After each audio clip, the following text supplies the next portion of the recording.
Rabbi shrah li sadri wa yassir li amri wahlul 'uqdatam min lisani yafqahu qawli.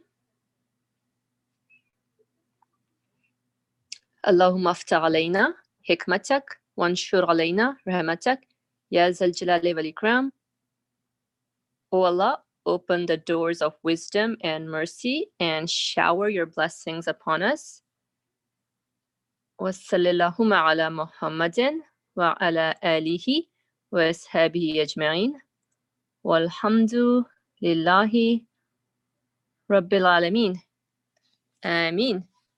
So Maryam, you can go ahead, introduce the text and the page number, and you can begin. Okay, so we're on the 12th note. 12th note.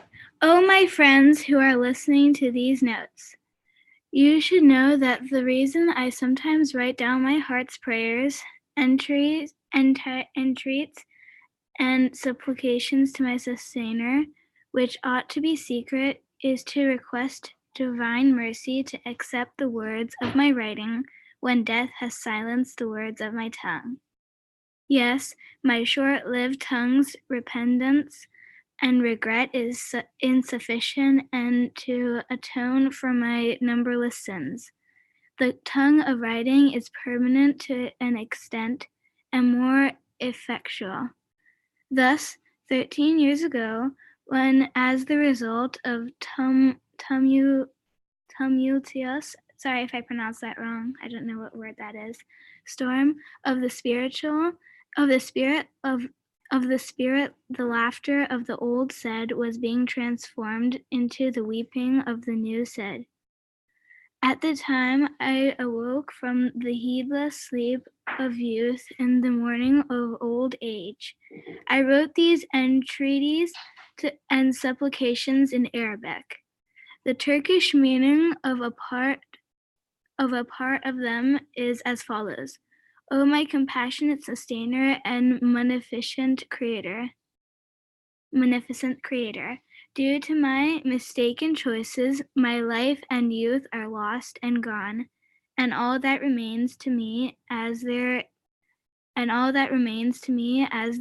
fruits are grievous sins, abasing sorrows, and misguiding doubts and scribbles.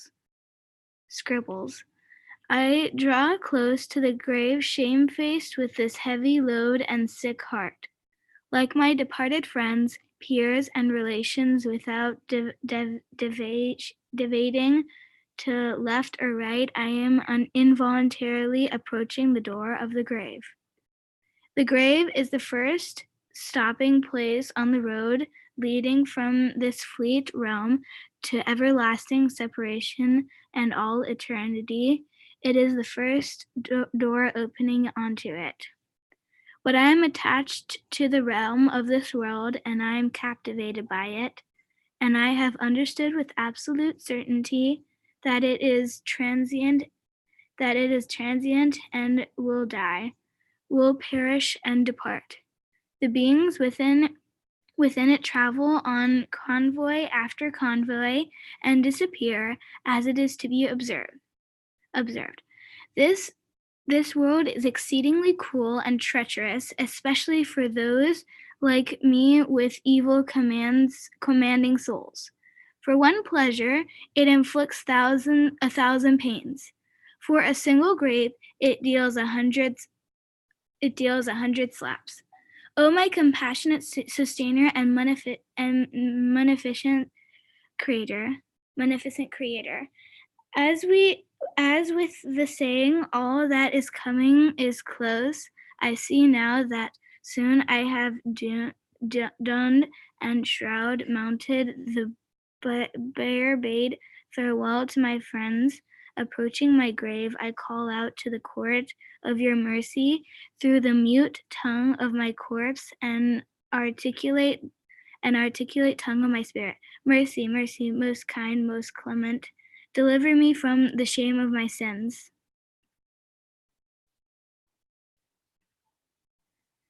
I now have reached the brink of my grave. I am standing at the head of my corpse, stretched out beside it. Raising my head to the court of your mercy, I cry out beseechingly with all my strength, mercy, mercy, most clement, most kind, deliver me from the heavy burden of my sins. Now I have entered my grave, I am wrapped in my shroud. Those who came to send me on my way have left me alone and departed. I await your forgiveness and mercy. I see clearly that other than you, there is no place of refuge or secure. I cry out with all my strength at the ugly face of sin, the savage from my rebellion against God, at the narrowness of the place. Mercy, mercy, most merciful one, most clement, most kind. Just judge. Deliver me from my companionship of my ugly sins. Broaden my place. My God, your mercy is my resource. Your beloved, the mercy to all the worlds, that the means to your mercy. I complain not about you, but about my soul and my state. O munificent Creator and compassionate Sustainer, your creature and servant called the Side is both rebellious and important and heedless and ignorant, and sick and base and a sinner and aged and a wrongdoer. Like a runaway slave, but 40 years late, he has repented and wants to return to your court. He seeks refuge in your mercy. He confesses his countless sins and errors. Suffering from doubts and every sort of affliction, he beseeches and entreats you. If out of your perfect mercy you accept him, if you forgive and have mercy on him, that befits you, for you are the most merciful of the merciful. If you do not accept me, whose door can I approach? What other door is there? Other than you, there is no sustainer whose court recourse may be made. Other than you, there is nothing fit to be worshipped with whom refuge may be sought. There is no God but you. You are one. You have no partner. The last word in this world and the first word in the hereafter and the grave is, I testify that there is no God but God, and I testify that Muhammad, his messenger, may God Almighty grant him blessings and peace. And that's the end of the 12th note. Thank you, Maryam, for a beautiful reading. While you were reading, I felt a little tumultuous, as in a little shaken up with some of the wordings that I'm not familiar with. I don't know, did anyone else feel the same way a little bit? Yeah, Maryam is acknowledging as well. Yeah, there are a lot of wordings that I'm not familiar with, but so what we can do is we can go over it together.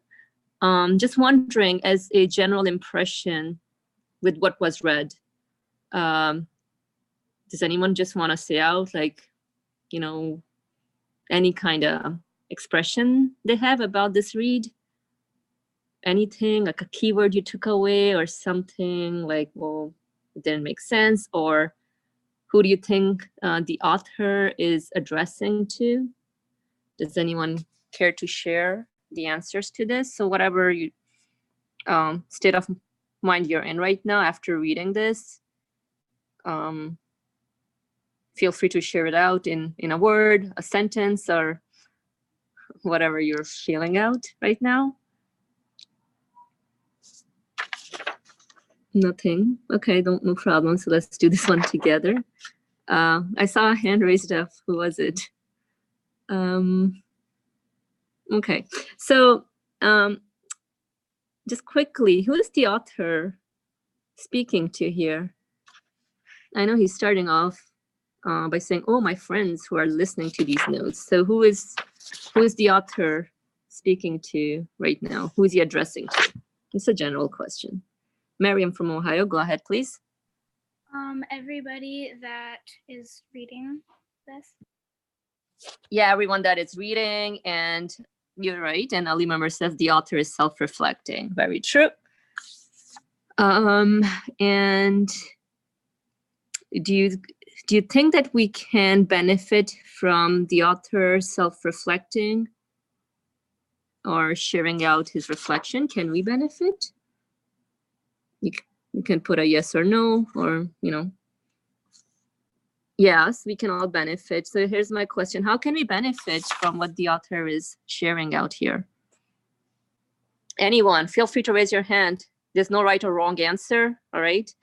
We want to hear multiple people saying out, not only, you know, same person, but whatever's coming to your mind. Go ahead, Maryam from Ohio, yeah? We can see what the person is thinking and how they connect with our creator. Okay, so you feel that that's what the person is sharing out, how they're feeling and how they are connecting to their source of existence. Okay, good one. Is there anything else anyone wants to add? Maryam and Rayan, you want to say anything on your end?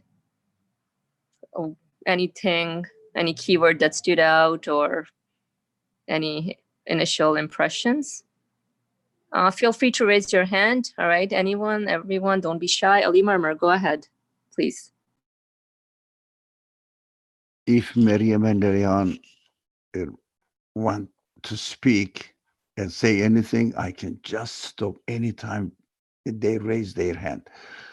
I think, yes, connecting to the creator, but experience he is having in this world, he reflects on the reality of this world and comes up with a conclusion saying that the reality of this world is nothing that I can trust. I can put my trust in, and really I can get the satisfaction from it just because it is transient.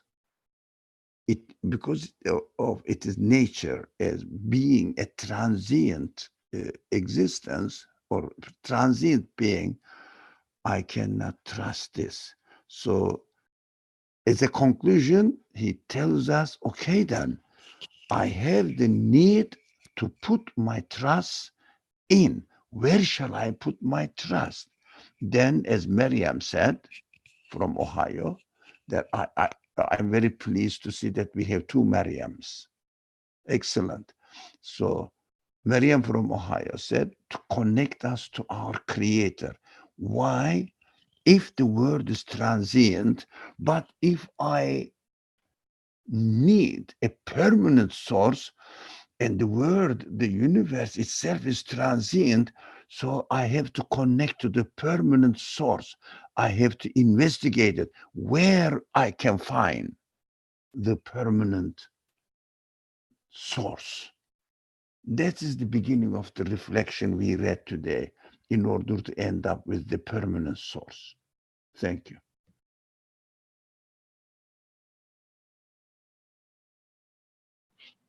Thank you for sharing out your reflection, your immediate takeaway. That helps out a little bit, open up the discussion. So, okay. Maryam has a comment. Our creator is our permanent source, and I see hand from Maryam and Rayan. Go ahead, please. Oh, so, assalamu alaikum. Yeah, I agree with the fact that you can connect to the creator, and you're also connecting to the source of existence because the creator gave you the source of existence. So the fact that you're connecting to the creator, you're grateful for the source of existence.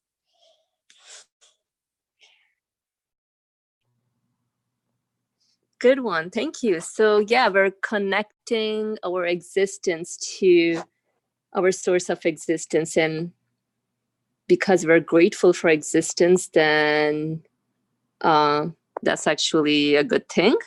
Thank you for sharing that comment. And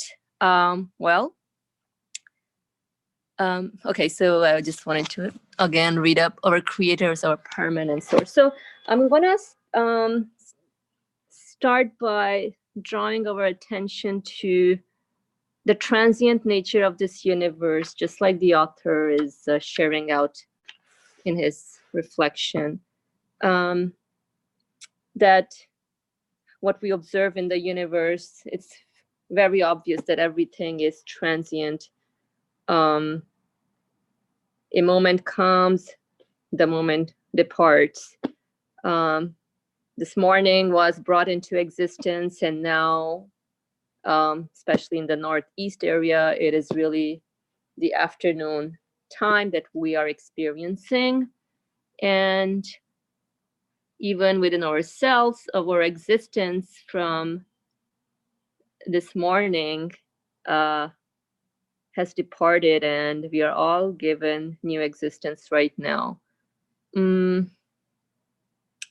So this is what we observe, and so if I am constantly experiencing transience, as in things not being permanent, can I find something eternal, enduring, a permanent state in this universe? So here's the question. I experience transience, and so, but I'm in need of permanence, right? Just a question here. Is everybody in agreement that we all experience transience? That it's very obvious? You can put a yes or a thumbs up. Okay, so Maryam from Ohio saying yes, alimermer, awesome, good. Okay, yeah, so we all experience transience, that's correct. And so do we have a need for things to be permanent? Like, do we recognize that need? Yeah, people are saying yes. Okay, yeah, so this is how we are programmed. This is how we are made. We are in need for things to be permanent and everlasting. At least, yeah, we all are in agreement with that, and we can all share it out based out of our practical experiences where, so today is Sunday, and it's like a weekend, it's a day off. Who enjoys days off? Raise your hand. Yes, me too. Okay. And so mostly some of us have long weekends, so that's a good thing. And we want the moments that we're enjoying to last forever. We want them to be permanent. So does it seem that, can I get permanence, something in this universe? Can I have an eternal state of mind in this universe? Maryam is saying no. Okay, alimermer is saying no. And Hamim is saying no as well. That's cool. Okay, so all right, so we cannot get permanence in this universe, but I have this need of permanent existence. So where can I find this permanent existence? And I want to connect that to what Maryam said, that our creator is our permanent source. And then Rayan also mentioned about I'm given existence, and so I must have a source of existence, and I'm grateful for that, which is all great. So let's try to connect all these dots. And so if I'm made, then I must have a maker. If the universe is made, then the universe must have a maker. If I am experiencing transience and I have a need for permanence, then there must be a solution to that. All right. So here's my question. I know we're all brainstorming in this together. So is there a way to find the permanent source, or is there a way to find permanence or eternal satisfaction in this universe? alimermer, yes, go ahead. Please share out what you have to say.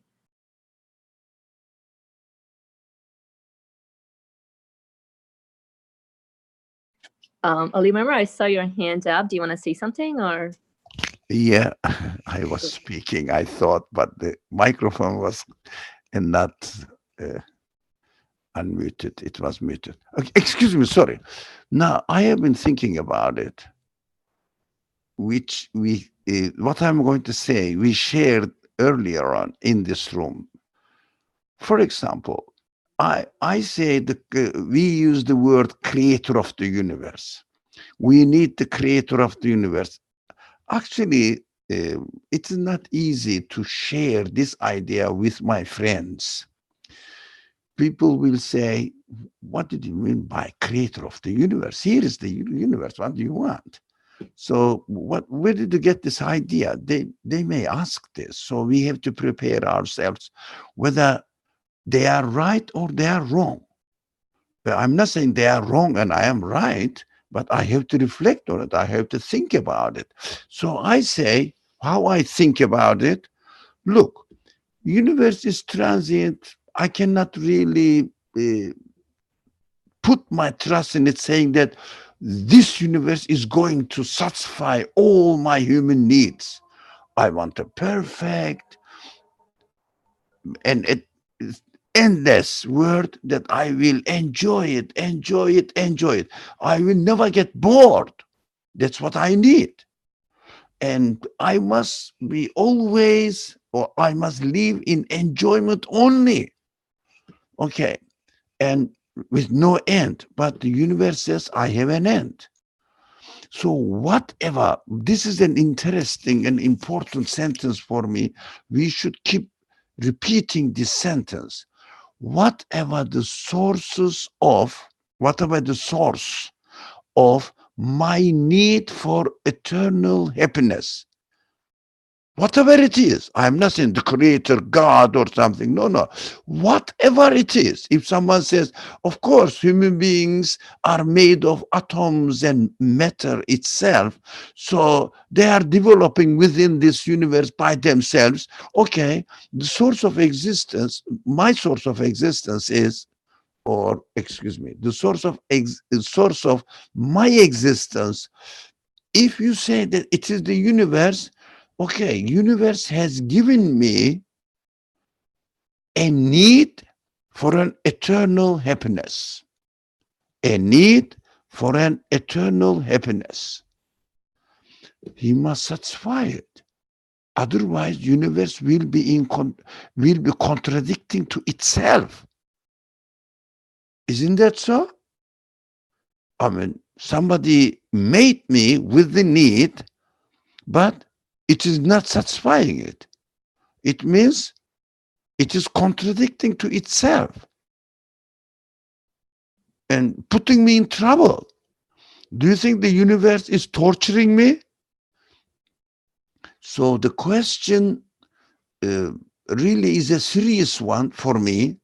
I say, whatever the source of existence of my need must be the one who can satisfy it. The universe itself cannot satisfy it because it itself is transient.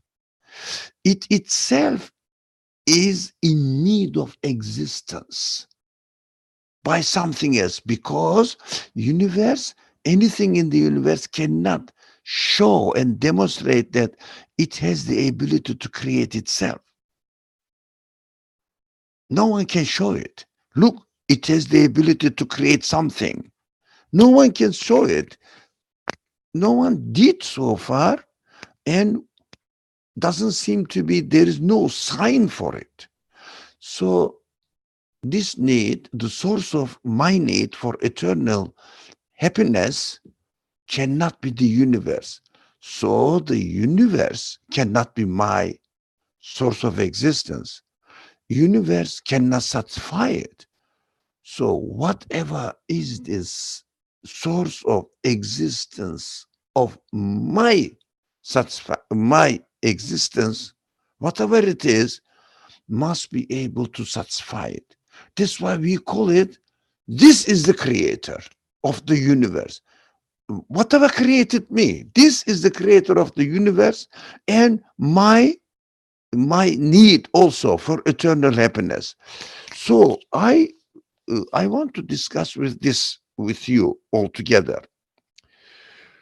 The last sentence Maryam read today, before the italic one, the last sentence, it says, other than you, the creator, whoever you are, maybe people call this as God. Okay, we can call it God. Other than you, whoever has created me is you, there is nothing fit to be worshipped, with whom refuge may be sought. Look, there is something interesting here. Worshipped. What does worship mean? So that this worship means here, I worship someone whom I take refuge with him. I can take refuge and trust him. Worship means to take refuge with somebody or something. Worship. Take refuge means what? Acknowledging that you can satisfy my eternal happiness. You are the source of existence of anything. I can trust you. This acknowledgement, this relationship between me and my source of existence, the creator, my creator, is called worship. Only through this worshipful attitude, that I can express myself and I can reach satisfaction. Because that was my conclusion. Only you can satisfy me. When I say you, what do I mean? The one who created me and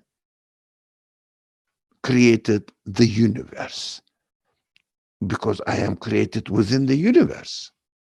So the creator of the universe must be the one whom I can worship. Whom I can worship. Again, and I can take refuge with, means acknowledging that he can satisfy me. The creator of the universe can satisfy me.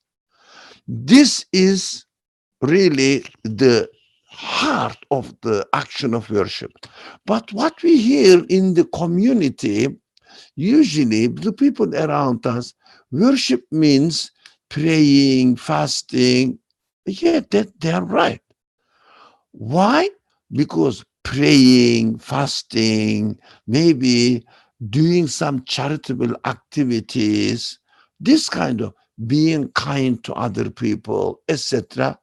But these are worship, activities of worship, because these are the means that we express our conclusion through. For example, when I pray, what do I do? What do I do when I pray? I don't only bow down and prostrate on the floor, but all these actions represent my conclusion. Look, I am admiring your eternity, your power to create the whole universe, and creating everything in a perfect way, in a perfect wisdom. My expression is bowing down would mean you are great, I acknowledge it. My prostration is going down, look, I am only in need of you. I cannot guarantee anything for myself. These forms of worships, is in fact nothing but to express my conclusion to my creator who created me. In this way, I say my creator can, I see that he can create the universe. He did in front of me. It means in order to be able to create the universe, how much power, how much knowledge, how much wisdom the creator must have. Endless, infinite. So I can take refuge with the infinite creator. This is worship. This is what I need to acknowledge in my life. Otherwise, seeing that the universe is, everything is transient, okay, what shall I do? Shall I sit and cry? No. Use it as a material to come to the conclusion, to, to try to find the solution for my expectations, for my wishes. I want an eternal happiness. How can I have it? Because this is my need. I have to find a place that I can take refuge with. That is worship. Thank you very much. Oh, thank you for pinpointing on that. You got some applause as well. So yeah, this whole notion of worship, I feel like, at least for me, it's like an ongoing realization or understanding of worship. So like you were saying, alimermer, that worship really has to do with something that I seek refuge with. In other words, something that I rely on or something that I trust, because clearly the transient nature of this universe is something that I cannot rely on in terms of having my human expectations and the desire for eternal happiness to be met. And so when I'm able to connect my existence to the source of my existence, only that source of existence is a one that I can rely on in terms of fulfilling my need for eternal happiness. Yeah, that's true. And then the author indeed is right, and it totally resonates with the human being when he says there is nothing fit to be worshipped with whom refuge may be sought. Yeah, like clearly I cannot hold on to any experiences or events or let's say the sports I played this morning. It was very joyful and you want that moment to last, but alas, everything comes to an end. The weekend comes to an end. And so really Sundays cannot provide me with happiness. So I really need to find the source of existence of this need for happiness, or the source of existence of the one that's providing me with weekends, Sundays, getaways, vacation, holidays, fun stuff, or anything that I enjoy doing. Yeah, that was good. Thank you. Is there anyone else who wants to express themselves out based on what we're discussing? Any excitement you want to share, or perhaps you may have a question or something? Feel free to raise your hand at any time. It's a free open space. We're just talking and trying to understand and make our lives more meaningful here. Also, we like to hear from younger ones. It helps all of us. Okay, so while people are raising their hand, I see a hand up. Alimermer, go ahead, please.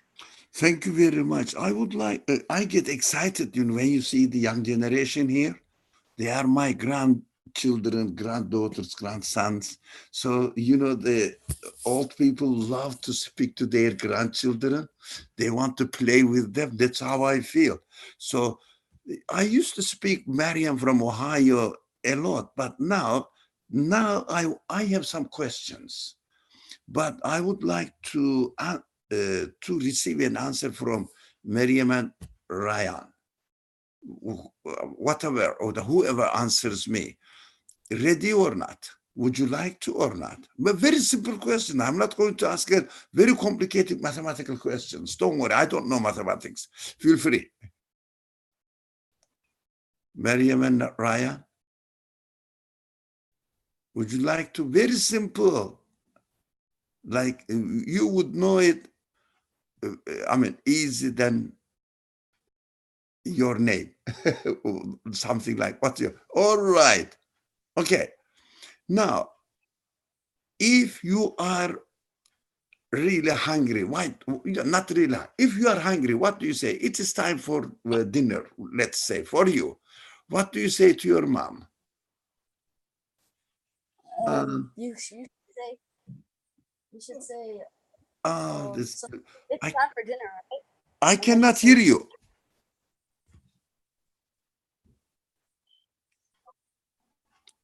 hello? No, still voice is very low. Hello? Yeah, that's better, much better. Come on, try more. So it's time for dinner, and what do you say to your mom? That's the question. Yeah, when you are hungry, what do you say to your mom? You realize that dinner is not ready. What do you do? What do you say? You have, so in this situation, I would be hungry. I would ask, is when will dinner be ready? That's what I would ask. So Or I would, when the dinner will be ready, you ask to your mom, huh? Let's say your mom didn't prepare it as you were expecting. 2 hours later, do you use the same language or do you change your voice a little bit? Just play out this. Mom, speak. First speech, I can demonstrate what I want you to say. You say, Mom, when will the dinner be ready? Mom says yeah. nothing. And 2 hours later, what do you say to your mom? Mom, please, you continue. I said, so mom, please get the dinner out on the table. We're really hungry. Oh, excellent. Okay, midnight until morning, no dinner is prepared. What do you do in the morning when you wake up? Do you change the way you speak to your mom? Mom, please. Correct? How do you speak to your mom? Please, mom. I would probably change the weight because I would be starving.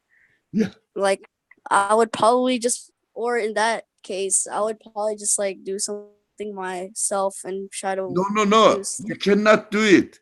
That is the play. That is the Oh, scenario. okay. No, because you cannot prepare. Only mom can prepare it. Okay. Yeah, I would change my tone and the way I would speak to my Okay. mom. That's my bad habit. So let's stay until the next dinner time. You are really starving. No food is prepared. Do you think you may start crying and say, please, mom? What do you say? Yeah, because I would be really hungry and very like and when you're like really hungry, you start to get mad. Like you tend to get mad, so I would be like I would be crying, kind of like like tears coming out my eyes, and be very like angry. I'm being Excellent. honest. Excellent. This is what humanity is. This is why human is. This is what we are.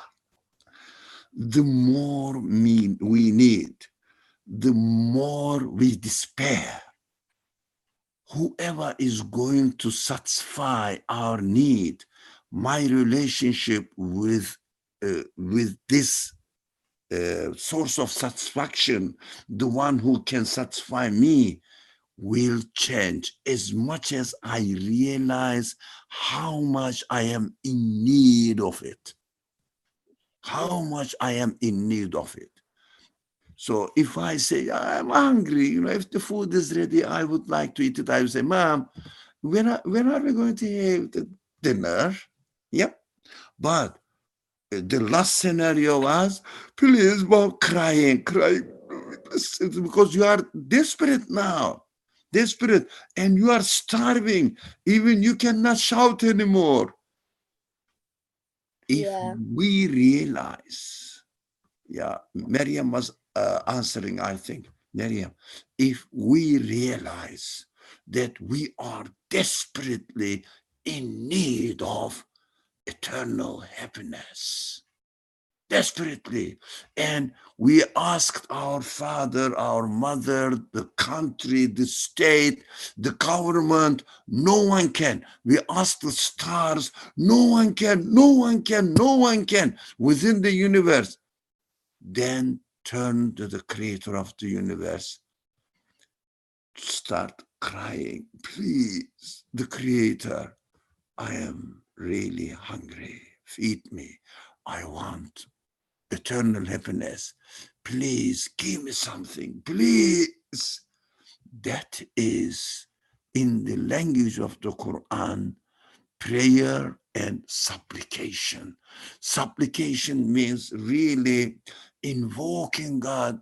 Please, my creator, I need this one. Only you can do it. Please. The more we realize, that's why I just prepared this scenario for us. The more we realize that we are really hungry, the more worship, the more supplication we establish between me and my creator. If I say, please God, give me paradise, it means I will be fully satisfied. It means I will be, if you give me something like this, if you give me the eternal happiness, I will be happy. It is better to have it. But if I realize my need more and more, the language I have while I am speaking or communicating with my creator will change. Because of my reality, the language will change. Because of my realization, the language will change. Not because I am pretending. No, if you are not hungry, if you cry and say that, but you are not hungry, you are strong. Mom, can I have the dinner? Mom will realize it. Never say, come on, you are not hungry. No dinner for you. It means my creator answers me as I realize, as much as I realize my need, as much as I realize I am desperate to have, to receive the satisfaction for my need. So our duty is to realize really whether what we need, whether we are in need of something or what we need and how much we are in need of it. That is worship. That is worship. That's why while we are praying, for example, performing our prayers, I can say, God, I worship you. You are the most generous one. You are the merciful one. Yeah. I need help from you. Is different from, oh, my creator, you are the only one I worship. You are the only one you can satisfy my need. Please, I am in need of it. Give me eternity. Give me eternity. Give me eternal satisfaction. Give me eternal blessings for my life. I don't want any trouble. Please create for me a world where there is no trouble at all. That's what we need. And we have to express our feelings as much as we realize it. That's why it is important what the author is saying here. We have to really understand that this world is transient. This world cannot be the source of our existence. This world cannot satisfy our real human expectations. That is our duty, to realize that this world cannot satisfy me at all. Temporarily, yes, but permanently, no. And when they even, for example, when the trees or the animals provide food for us, we know that they cannot be. For example, tree cannot be the one who is consciously, deliberately preparing the fruit for me, because it doesn't have consciousness as far as I can see. It doesn't have wisdom. It doesn't have mercy as far as I can see. It is just wood. It is just a piece of wood, but it is made into a living manufacture, a manufacturing place, factory, living factory, producing fruit. But can the elements, can the atoms of the tree be the engineer of the factory, fruit factory? Can it be? We have to question. Do they have the plan? Do they have the knowledge? Do they have the choice? Do they know me so that they will produce fruit and then I will eat it? We have to question. As much as we realize that this universe cannot be the source of satisfaction for me, that much I can communicate with my Creator and perform my worship to Him. Thank you. Thank you for answering my questions and helping me to have this matter clearly stated. Thank you. Thank you, both Rayan and alimermer, for your exchange of dialogue. It really helps set things into perspective, because, yeah, I mean, what else can we rely on in this transient universe? Also, I was thinking about the analogy of this universe being a guest house, and we're just being entertained here, just temporarily. And we all know that we're just visitors, right? And so, yeah.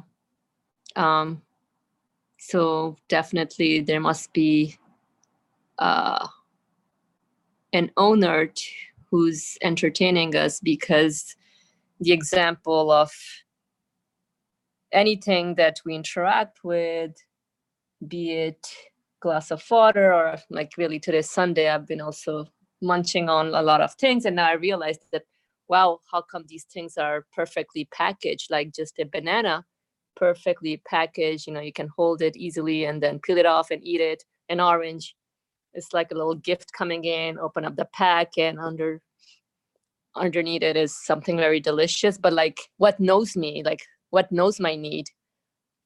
And really, not the fruit itself or not the tree itself, but there must be a source of existence that is preparing all this to entertain me, that is setting up this existence in a way where I get to know, what am I? I'm a very, very needy, hungry, or just like hbeyza said, hangry individual. And I am in need to be satisfied in my human expectations, and this need of dire need of eternal happiness. We all have this. And I see Maryam from Ohio, your hand is up, and you also have a nice comment, so you can go both ways. Go ahead, please. Okay, so I just want to clarify my comment. So when Ali Dede and Maryam from Texas were doing that dialogue, it made me think a little bit. And so when your mother did not satisfy your need, and you tried every single way to satisfy your need, but you couldn't cook and no one else could help you, then you turned to your Creator and you asked Him to satisfy your needs. And so the more that you don't get your needs, if you don't get your needs, then you really start to notice how many times your needs were granted before, like when your creator gave you what you needed according to what you needed. And when your creator doesn't answer those needs, then you really start to notice how much it's important to you. Oh, that's a very good point you bring up, Maryam. So really, we're given a need to, let's say, a need to drink water or a need to eat a fruit. So our needs are given, but then how it is satisfied, that's another matter. And when it's not satisfied, it makes us realize on this need that we have and what was the source of existence of satisfying this need. And so it makes us more appreciative of the source of existence of the need, and makes us realize what we are and what really sustains us in terms of meeting all our expectations. So that's interesting. Good point. Thank you for bringing that up. Is there anyone else who wants to make a comment or has a question or just want to share out something? Feel free to raise your hand. Yeah, no, go ahead, hbeyza. Assalamu alaikum. I was thinking about how this piece overall is a very like emotional piece coming from the author, and the absolute certainty that he refers to there, just adding on to what's been already said. In fact, this constant experience of the transience and of the author that he's just portraying here, because like he uses, he says heavy load and sick heart, he says cruel and treacherous, like he uses multiple ways of articulating this pain of loneliness and everything else kind of leaving, and kind of seeing yourself at the face of that too. So if we're to connect it to the example that was given, like I am hungry, and like in this case, this permanence that I seek is the most important thing that I can potentially want. So maybe like your mom cooks you food, but she doesn't love you, or you feel that, or she says she doesn't love you and her love is the most important thing to you, or whatever. Like whatever it is that you value the most, it's like that is what you see lacking in that relationship with the universe. Like you maybe, so I don't think the example is very clear, but I guess what I'm trying to say is it is necessary.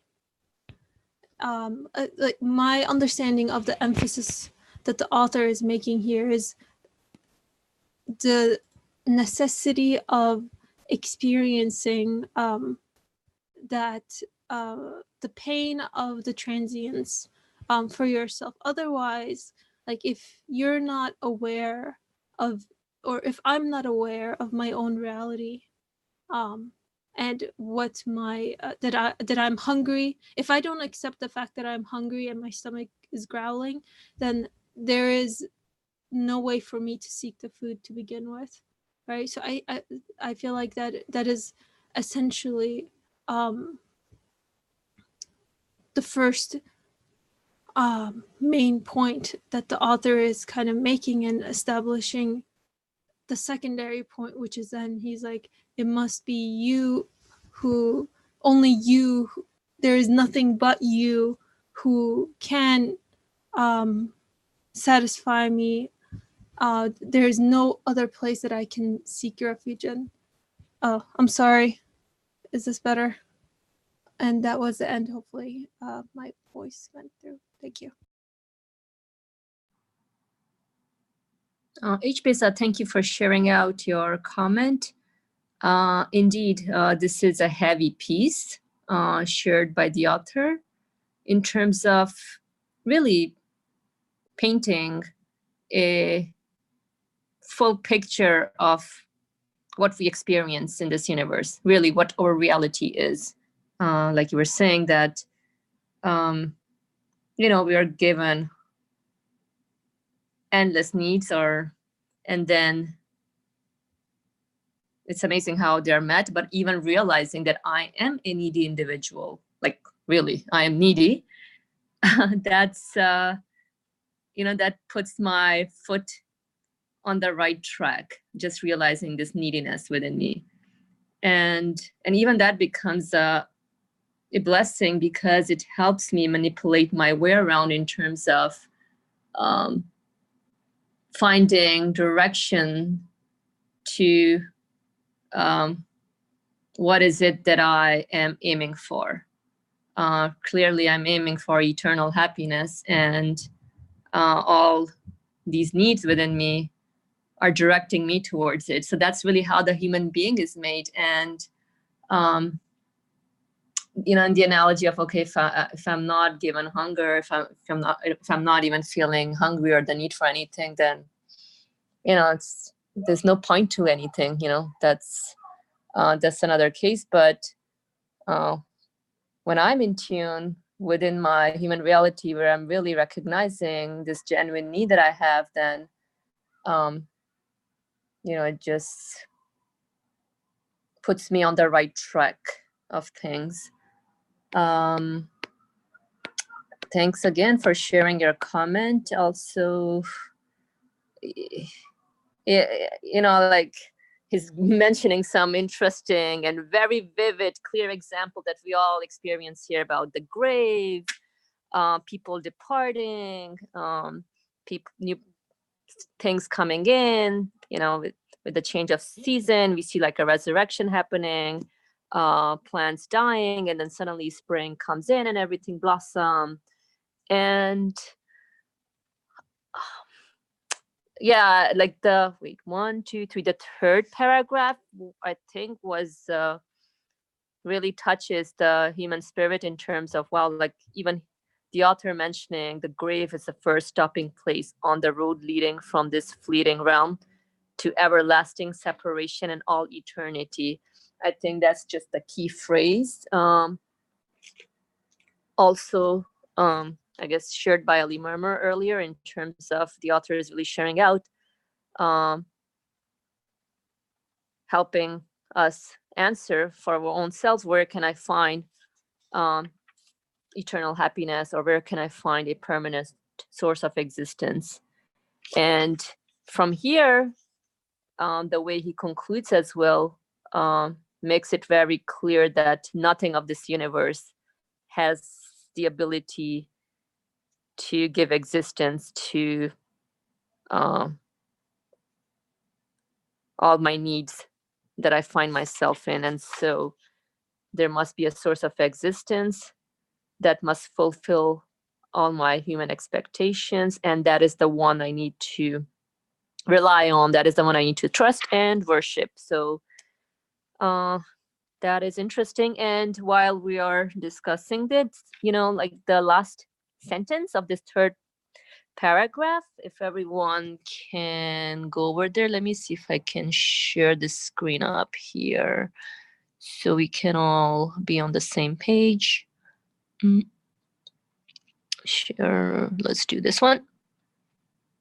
Okay, so what I'm referring to is this last paragraph up here. For a single grape, it deals 100 slaps.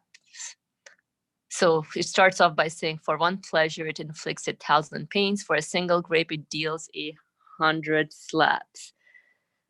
Yeah, that's an interesting statement, where existence itself is very joyful, it's very pleasurable, but if I'm not really connecting my need for eternal happiness to its source of existence, or if I'm just connecting it to, for example, I'm eating a bunch of grapes, and if I'm just connecting this pleasure to the grapes, then I'm not doing myself a favor, because everything disappears. The grapes will be gone. Suddenly I'll be left with nothing. And so I guess within each single grape, I should be able to connect my existence to a one I can rely on. Otherwise, it's just going to cause me pain and sorrow. I don't know if I was able to express myself out on that end, but I don't know. Let me see. Let's work on this one a little bit. This last sentence. Let me underline it. Also not a good color. Let me get a little green color here. Okay. So yeah. Oops. For one pleasure, it inflicts 1,000 pain. So we can read that together. So the grave is the first stopping place on the road leading from this fleeting realm to everlasting separation and all eternity. It is the first door opening onto it. But I'm attached to the realm of this world, indeed, and I am captivated by it, and I have understood with absolute certainty that it is transient and will die. So this is really going back to what hbeyza was pointing out. And I know that I will perish and depart, right? So that's where reality, we all know that, we all experience it. We are like travelers journeying in. Okay, then the beings within it travel on convoy after convoy and disappear, as is to be observed. This world is exceedingly cruel and treacherous, especially for those like me with evil commanding souls. For one pleasure, it inflicts 1,000 pains. For a single grape, it deals 100 slaps. So just, yeah, this is, I thought this last sentence, which I underlined with green, and I'll do a better job next time with this underlining business, but you guys can all refer to it. These two last sentences, I think, are pretty striking, and I just wanted to see if anyone wants to express out what they took away from it, or anything in general, if you want to make a comment, because I would like to unpack some more on it, and anything would be helpful. Yes, Maryam from Ohio, go ahead, please. So I didn't understand why it said, like why it said for one pleasure it inflicts 1,000 pains. Why did it say that part? Because, like, if you have pleasure, then why do you have more pain than pleasure?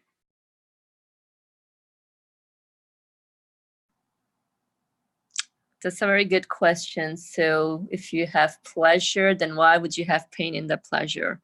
Let's see, does anyone want to tackle this question? Because I'm also thinking about this. alimermer, go ahead, please. Yeah, that's an excellent question. Of course, thank you, Fariha, to present this paragraph to us as well. But Maryam's question is really an essential question.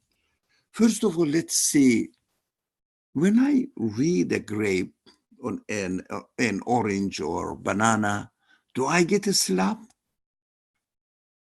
No. No.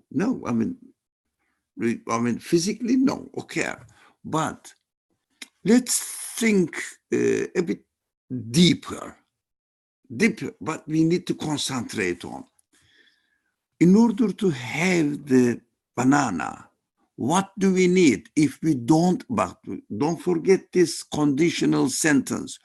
If we don't accept that it is created by an absolutely powerful creator of the universe, those people who think that the universe is producing itself like this, in order to wait for the universe to produce it, what do we need? We have to wait for billions of accidental happenings. so that the banana will be formed accidentally. Because nature is not conscious. Matter is not conscious. Matter cannot choose. We know that. Here is it in front of our eyes. So accidental happenings will follow each other billions of years, and the conditions for a banana will happen in front of me. The conditions of banana accidentally will become a perfect condition, so the banana will be produced by what? By unconscious, powerless matter, atoms. So the atoms will be making it unconsciously, but accidentally it happened to be like this. Now, what I need now, I need banana to eat. Okay, banana is prepared. I need the season to come. I need the water to come down. I need the soil to be prepared, or to be the most appropriate soil for it, etc. I have to take care of it. It is not easy to get the banana within the conditions of the universe if we realize that there is a creator who is all powerful. He is just employing the atoms to become a banana. When I eat the banana, if I don't accept that the creator of the banana is eternal, absolute, limitless, what do? I enjoy the banana. I like it. But as I eat the banana, what happens? When I eat the banana, what happens? Who's going to answer me? When I eat the banana, what happens to the banana? It disappears. Oh, it means banana says, I'm not going to help you anymore, because it disappears. And afterwards I say, okay, next season I may have other bananas, hope again. But this is just going to happen within certain conditions that I am wishing all the conditions must get together. But I have to understand that they cannot communicate with each other. They cannot act together in order to make banana, because I want another form of banana, another banana next season. I have to beg them, please accident, make it happen for me. When I have another banana next year, I cannot guarantee for the third year. Okay, it follows like this, but what I realize at the end, what happens, even bananas are produced accidentally. But as I eat it, they disappear, but one day will come and I will be away from bananas forever. Because this is correct if I think that there is no eternal, all-powerful creator. If the matter itself answers my need, unconscious matter, is it possible is another question. But it is happening in front of me, but they can never, the matter and the banana itself can never guarantee that I would like to enjoy the taste of banana eternally, permanently. They cannot guarantee it. So I need that. If I don't realize, I'm sorry, if I don't realize that the creator of the banana is eternal, what do I feel? Okay, I enjoyed banana today. I will enjoy banana for sometimes, but at the end, I will disappear completely. No more enjoyment anymore. I can give you an example, practical example, because I see that Maryam's father is here. Okay? Example, just as example, don't misunderstand Maryam.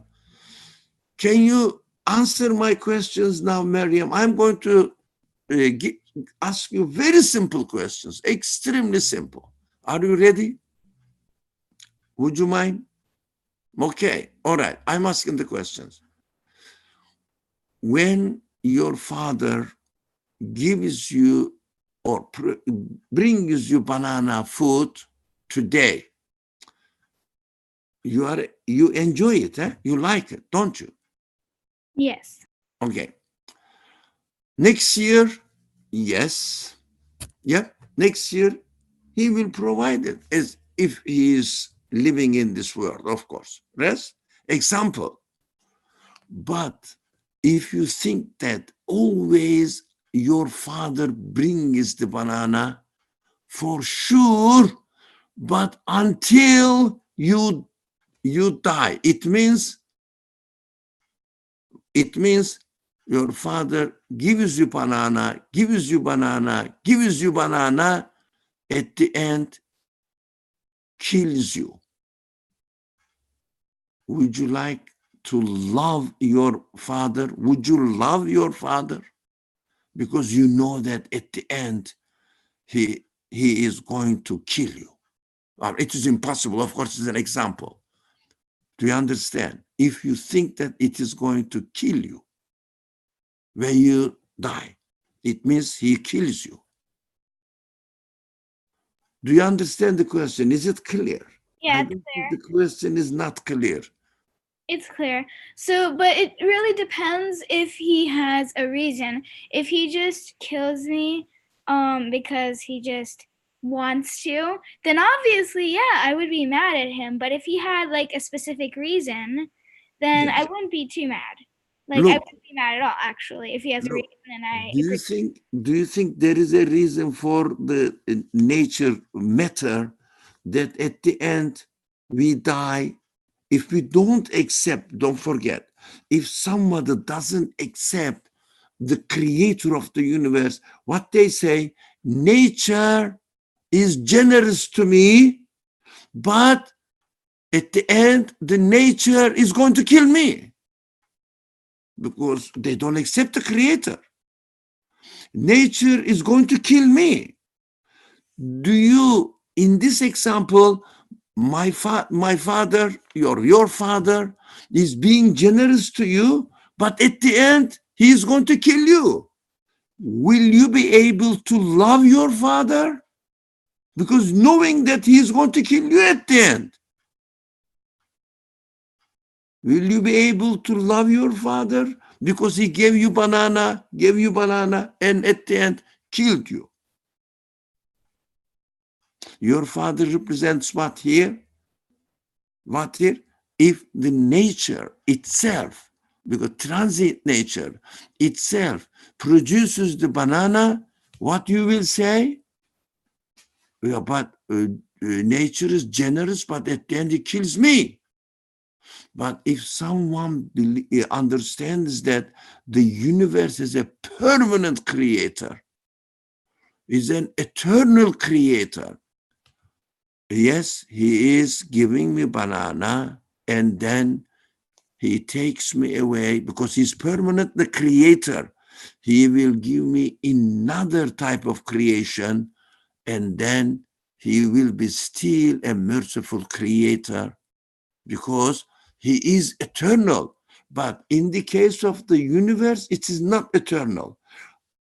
I don't think I could express myself properly, but I think you are clever people, Maryam and Ryan and all Maryam and everybody here. So I would like to hear you, Maryam. I just want to say that yes, you could express yourself very well. I just got really puzzled when you asked if I could still love my father. I don't know actually, so I'll have to think about that question.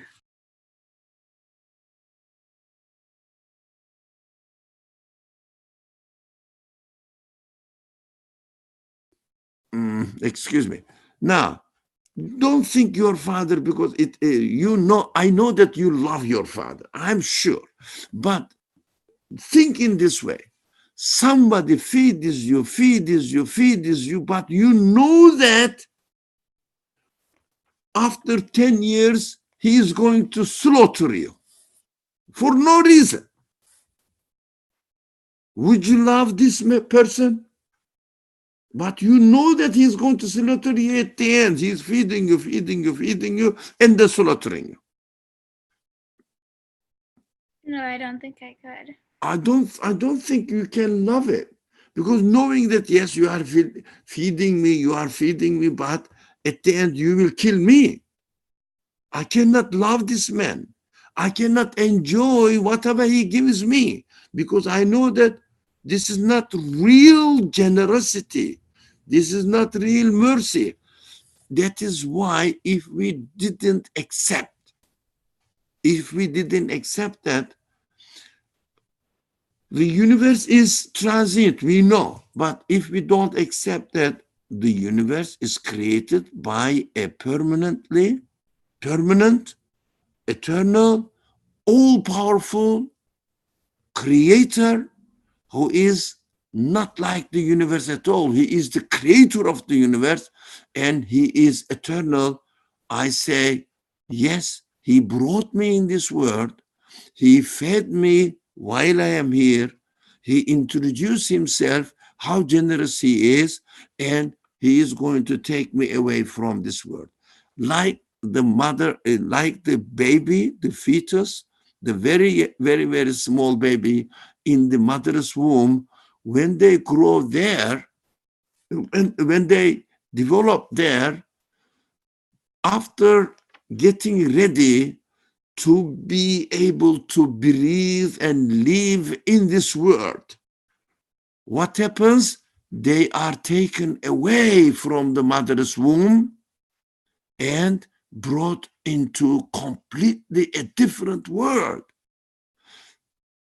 So we know that this universe is like a mother's womb. Everything is prepared here. I realize my creator is so generous. I realize my creator is so powerful.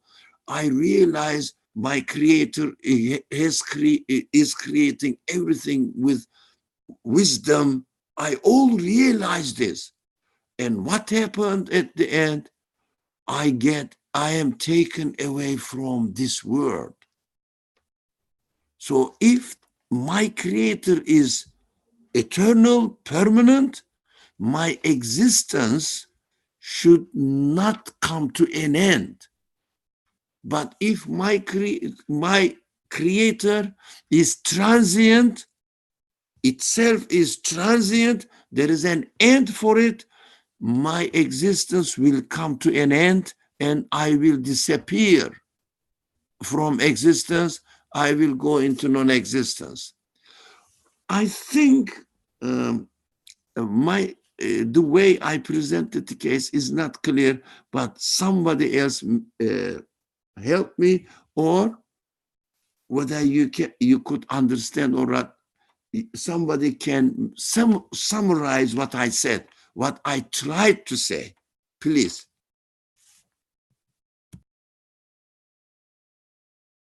Any volunteers to summarize what was shared?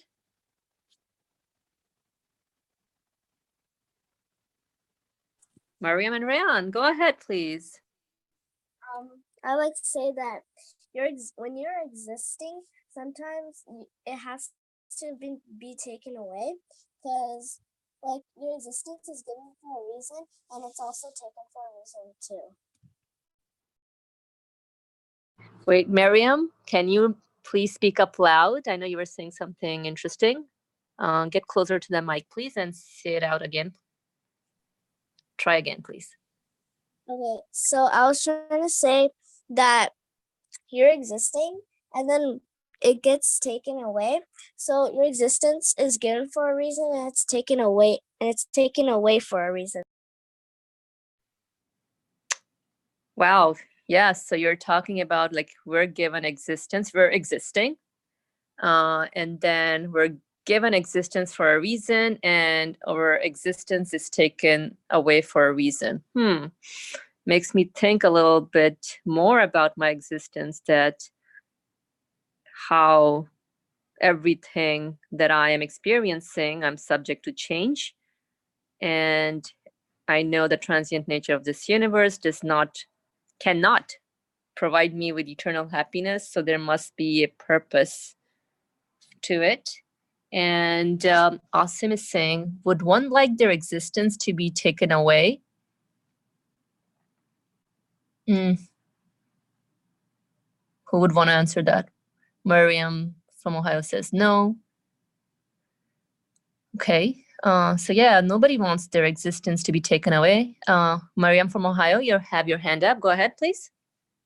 So when you die, your existence isn't necessarily being taken away, all in all. It's sort of like when Elizabeth said we were taken out of our mother's stomach and then brought to this world. I sort of think of the world as another version of that, except a bigger version. So like we're in another world, and then we're going to be taken out of this world and then put in another world, except in a different way. And everything's a lot more different than in the mother's stomach. And so it must be a lot more different in the next world that we're going to go to.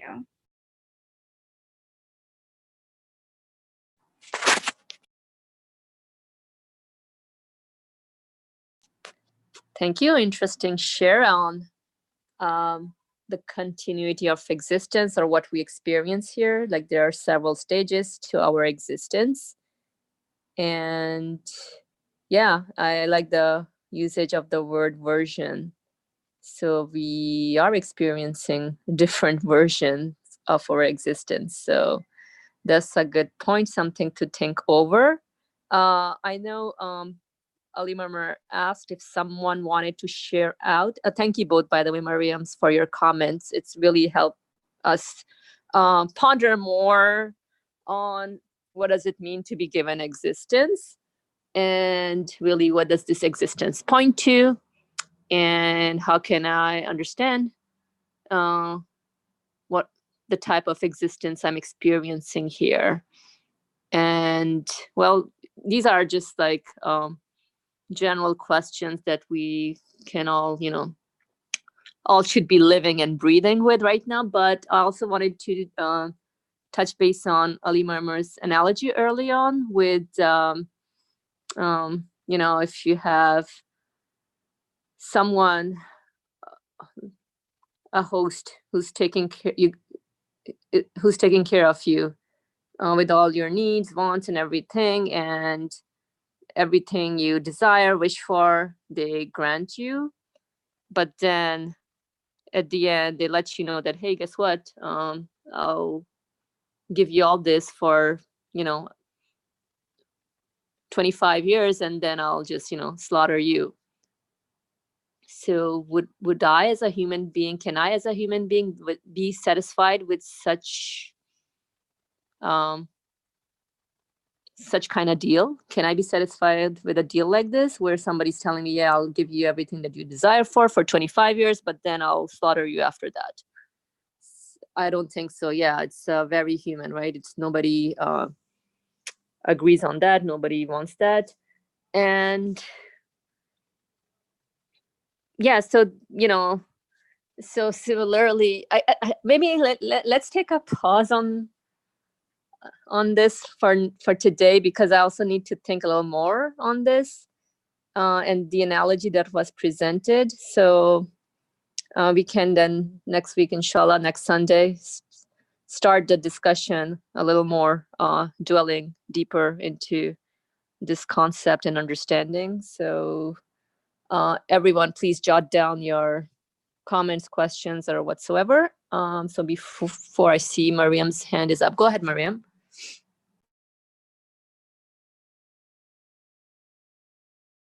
Maryam, go ahead, please.